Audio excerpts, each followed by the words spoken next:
Hope you enjoy this video. Today I am giving you 5 tips, or 5 fitness tips for people with injuries. So I hope you do enjoy this. I'm gonna make it short and simple. And you might think, what does this young chick know about injuries? Well, if you didn't know and if you haven't seen an old video of mine, I have had back surgery. I have had exactly a microdiscectomy a few years ago. I have knee injuries, I have shoulder injuries, and the biggest one is my back injury. So everything I do in the gym is modified because I really don't have a choice. So I'm gonna give you guys out there, whoever has a problem, these 5 tips, because you find a lot of stuff online and you see a lot of stuff online and it's just for people who don't seem to have any issues, and you sit there and you think to yourself, how am I gonna do that with, you know, my kink here, my pain here, and all that kind of stuff. So hopefully this helps. Keep on watching. So tip number 1, stop lifting heavy. Even if you are, it is not a good idea for anyone. I do know, these little flyaways, I do know that a lot of people do stress, and of course this is only my opinion, and this video is my opinion alone, but it's coming to you from a person that is injured, so I will give you what has worked for me. Yes, if you want to build strength, if you want to get bigger, a lot of people say that the best way to do it is to lift heavier, but if you do your research, there's a lot of research out there. If you do yours, you will know that if you do higher reps, you will pretty much get the same result. I know I will probably get a lot of hate in the comments, but it is true. If you use a weight that is challenging but not too heavy and not too light, and you do reps and reps and reps and reps and reps till failure, you will most definitely get the same result that you would get from lifting super heavy. Plus, if you do have an injury, anyone will tell you, do not lift so heavy because it will affect you in the long term. It will affect your back, it will affect your shoulders, it will affect your knees, it will affect any kind of area that you have. You do want to make the muscles around that area stronger, but you don't want to hurt yourself along the way. If you want me to get more detail in this, if you want me to show you what I do, leave a comment below and let me know, and I can actually show you how I lift or what I do. Tip number 2 is cardio. Alright, if you have any injuries, yes, it is good to get blood flow and circulation, and cardio is something that is necessary. But you cannot not go out and run a marathon.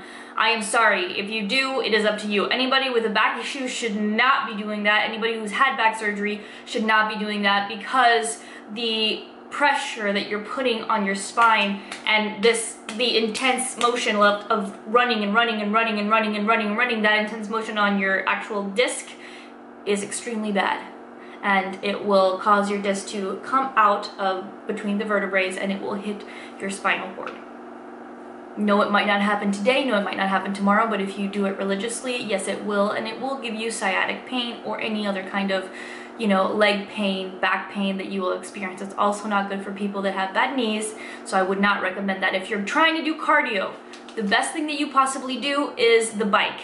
I do the spinning bicycle sometimes. Sometimes it doesn't sit too well with me. For the most part, if I'm going to do bike, the sitting down bike, I don't know how to explain too well, but the one that you sit down and then you just move your legs, that is usually the best. If you're doing physical therapy, they usually sit you on that bike. In my experience, all the physical therapy that I've done before, they always sit you on that bike. I prefer the spinning bike, but it doesn't always work for me, depending on how I'm feeling. The elliptical is a no-go, even though I do know that it is good for people that have bad knees, but in my opinion, I would not do the elliptical either, or the treadmill. The only thing on the treadmill that I would think is fast walking. For anyone that has an injury, fast walking is your best bet. Even though it sounds lame, and even though you feel like it's not going to help you or do anything for you, fast walking is the way to go.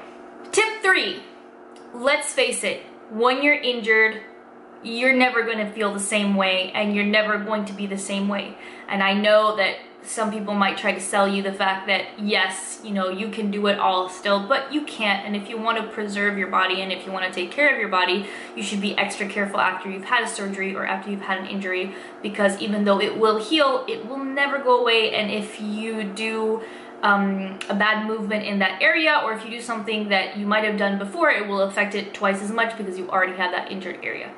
Even with scar tissue, it still happens. I have a bad shoulder, I have ripped cartilage in my shoulder, and can't really do anything about that.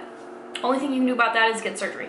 And I'm not gonna do it there because I don't necessarily need it, so I do have to be careful with any kind of shoulder workouts. So, with that being said, my next tip is the fact that you're going to have to be stricter on your diet, because even though your diet always plays a major role in your health and your fitness and the way that you look or the way that you feel, when you are injured, you're gonna have to be extra diligent about your diet, because you don't have the perks of doing exercises and doing that cardio that other people do. So you're really going to have to, you know, nickel and dime everything you put in your mouth. I'm sorry to say that right now, but it is true, and I have found that for myself, and I would suggest that to anyone who has an injury. Also, foods that are anti-inflammatory are your best bet. Examples are ginger, blueberries, tomatoes. You can search that online. If you want me to talk more about that, I can make another video about that, but you're gonna have to watch what you eat, and if you eat anti-inflammatory foods, it's the best for you. Tip number 4, stretching. Stretching is your best friend when you're injured, okay? And I don't mean trying to do a split, okay? I just mean that you don't have to be extremely flexible, but your ligaments, your tendons, your muscles, every part of your body, you want it as flexible as possible. You want to not have that tension. You want to be able to, you know, not have to bend over or reach down and feel like you can't move further. You want to feel limber, or limber as much as you possibly can. It is your best friend. I find that when I go and I exercise and I have not stretched, because I don't really like to stretch, but I know it is a necessity, that I become tighter. My muscles are tighter. They lock up and they pinch a lot of my nerves, and then it causes pain that then in turn causes shoulder pain, back pain, knee pain, all kinds of pain. So please do yourself a favor and stretch every day, no matter what. You will see the benefits.